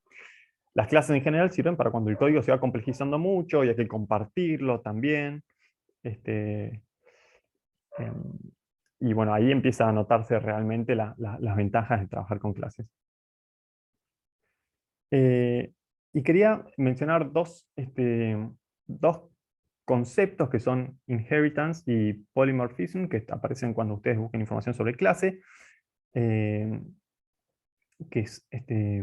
están asociadas a ventajas de trabajar con objetos. Y quería mencionarlas por arriba para que sepan a qué se refieren. Inherit en inglés significa heredar. Y a lo que hace referencia es que cuando creo una clase adentro de una clase, es decir, una subclase, esta subclase comparte los métodos de la clase madre, es decir, las funciones. Entonces, por ejemplo, tenemos una clase que es partícula subatómica, ¿no? Hay muchos tipos de partículas subatómicas. En particular, puedo tener la clase quark y la clase lepton. Tanto la clase quark, tanto el objeto o la clase quark como la clase lepton comparten ciertos atributos y ciertos métodos. Por ejemplo, tanto un quark como un lepton tienen masa, carga y spin. Y a cualquiera de esos dos yo les puedo cambiar la energía. Ahora bien, un quark puede formar núcleos, pero un lepton no forma núcleos. Entonces, estas dos clases heredan el método de la clase partícula subatómica, pero a su vez tienen quizás otros métodos que son propios de esa subclase. Acá puse otro ejemplo, no sé, si tengo una sustancia X, piensen, ahí tengo una plastilina, ahí en la mano. Bueno, esa plastilina está hecha de un material, ese material tiene un número atómico, da una composición, no sé, y lo que puedo hacer es, por ejemplo, calentarlo. Ahora, esa sustancia puede estar en fase gaseosa o fase líquida, y independientemente de la fase en la que estoy, lo puedo calentar y tiene cierta composición y un número atómico, pero dependiendo de si es gas o líquido, bueno, pues, si es gas puede condensar y si es líquido puede solidificar, pero un gas no puede generalmente solidificar, ¿no? Así que esto tiene que ver con el inheritance, digamos, que las subclases comparten atributos de la clase madre. Y polimorfismo se refiere a que los métodos de cada subclase pueden compartir ciertas, digamos, pueden ser en líneas generales iguales a los de la clase madre, pero con algunos pequeños cambios. Por ejemplo, si yo acá tengo un método que se llame, no sé, aumentar la velocidad, ¿no? Y acá tengo un fotón. Entonces un fotón tiene una velocidad fija, en realidad no puede cambiar la velocidad, pero sí lo que puedo hacer con un fotón es cambiar la energía. Entonces yo puedo adaptar ese método de la clase madre para que, en el caso de un fotón, signifique cambiar energía, por ejemplo. O llevado al... Bueno, va por ahí. No, tampoco quiero que se mezclen mucho con esto, pero son dos ventajas de trabajar con clases. Entonces, digamos, para cerrar y que ustedes, digamos, ya puedan leer por su propia cuenta mucho más sobre este tema, lo que me interesa que quede claro en estas pocas diapos es que se lleven, digamos, que cuando lean estas palabras, clase, objeto, instancia, atributo, método, instanciar, init, ya sepan de qué van, porque las usan mucho en los doctrine de las funciones y en particular de PyVisa cuando entren a ver cómo se escribe el comando de crear un instrumento.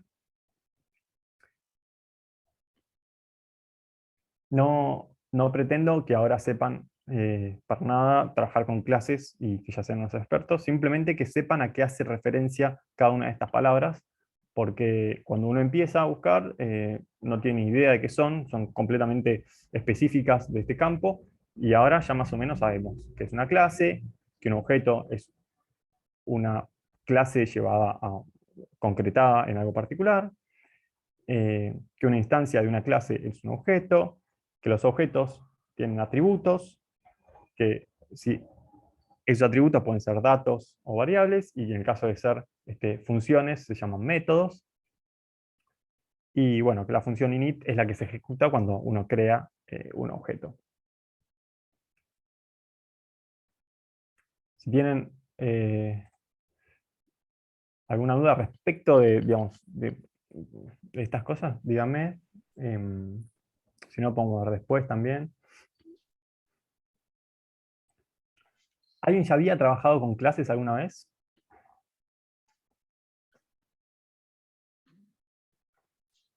Chicos, para que se queden tranquilos, como dijo Nico, no vamos a trabajar con clases, o sea, tenemos que empezar desde lo más básico, porque en comunicación ustedes no lo saben, pero nos pareció interesante que Nico les hablara un poco de esto, porque más adelante se van a encontrar con estas cosas y está bueno haberlo escuchado alguna vez y saber de qué se trata, y tal vez si a alguno le interesa, hay clases hechas para los osciloscopios, generalmente una de las cosas que tiene la clase es que ya tiene como pensados todos los tipos de comunicación que yo necesito con el osciloscopio. Entonces llamo a la función que me hace lo que yo necesito. Cuando uno arma una clase, una de las cosas que tiene que pensar es todas las posibles funciones que tengo que necesitar, que puedo llegar a necesitar. digamos, pero vamos a empezar desde lo básico, o sea, no vamos a empezar trabajando con clases. Claro. Fíjense, acá hay un ejemplo. Están viendo, ¿no? Mi pantalla de Chrome.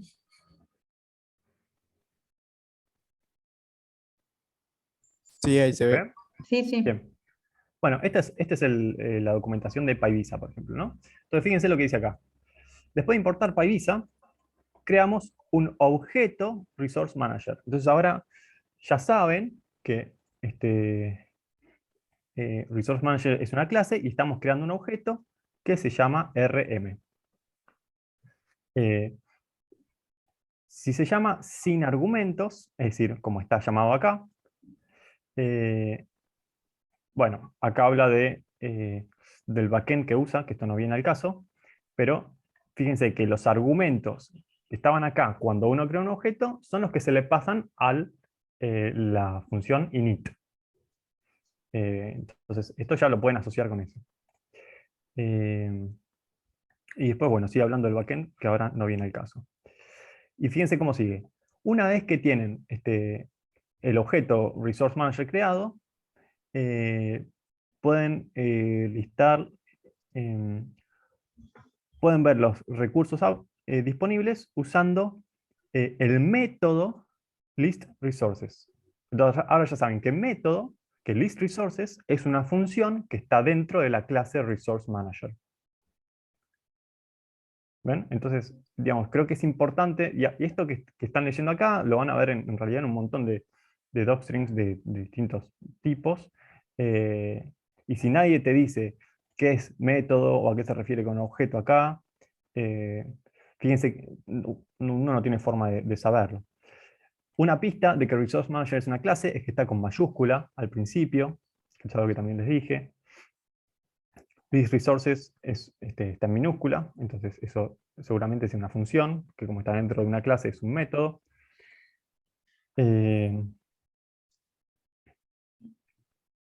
Bueno. Y acá dice, Open Resource te devuelve una instancia de GPB Instrument Class. O sea, fíjense cómo acá te bombardea con todos los conceptos que acabamos de ver. Open Resource es un método de Resource Manager que devuelve una instancia de esta clase. Es decir, te devuelve un objeto.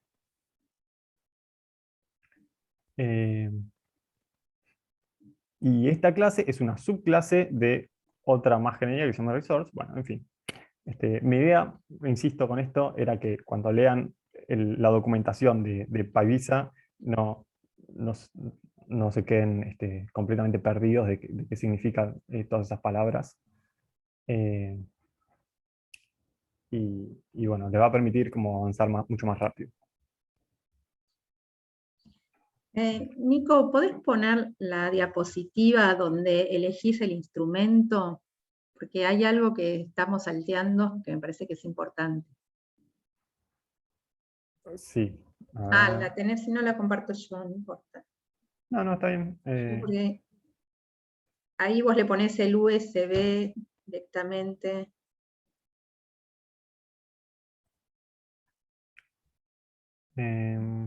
Por aquí tiene que estar. Ahí, por ejemplo. No, en la anterior. Acá. Chicos, una aclaración. Fíjense que acá Nico le pone la dirección del USB, o sea, cómo se tiene que conectar con el instrumento.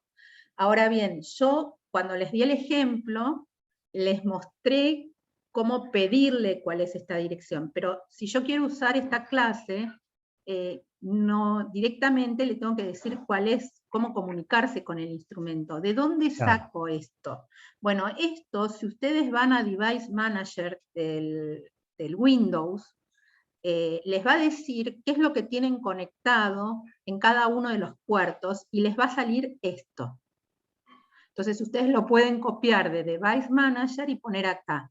También el National Instrument tiene un manager de instrumentos, o sea, tiene como un gerenciador de instrumentos, donde si uno entra a ese manager, o sea, ustedes ponen en Windows buscar manager y les va a salir el Device Manager de Windows, donde cuando vayan a Devices van a tener les van a salir los distintos puertos y les van a salir qué es lo que tienen conectado en cada puerto, y les va a salir todos estos numeritos. Y si no también, ya les digo, el National Instrument que tiene encargado, el Visa que tiene encargado, tiene un manager de instrumentos que también uno entra ahí y encuentra los instrumentos que tiene conectados. Muchas veces, antes de empezar a programar con Python, es una buena costumbre buscar en los device managers y ver que la computadora está viendo la conexión del instrumento. Porque uno a veces va directamente a Python, empieza a querer que esto se comunique, y tal vez la computadora ni lo vio, tuvo algún problema en el USB que ustedes conectaron y no detectó el instrumento, y se están arrancando la cabeza porque les empieza a tirar error, uno no encuentra dónde están los errores, y tal vez lo que está pasando es que ni siquiera el instrumento está conectado. Entonces, es una buena costumbre pasar por un device manager, o sea, pasar por un manager que me permita ver que el instrumento que yo conecté a la computadora está conectado. Eso nosotros lo vamos a hacer la clase próxima cuando estemos en la clase, digamos, en forma presencial, y les vamos a mostrar cómo acceder a estos datos, digamos, porque no es que Nico lo sabía de memoria este dato. Digo, de algún lado lo sacó. Bueno, son datos que uno los tiene, los tiene en la computadora, digamos. ¿Está? Bueno, dejo de grabar. Dale.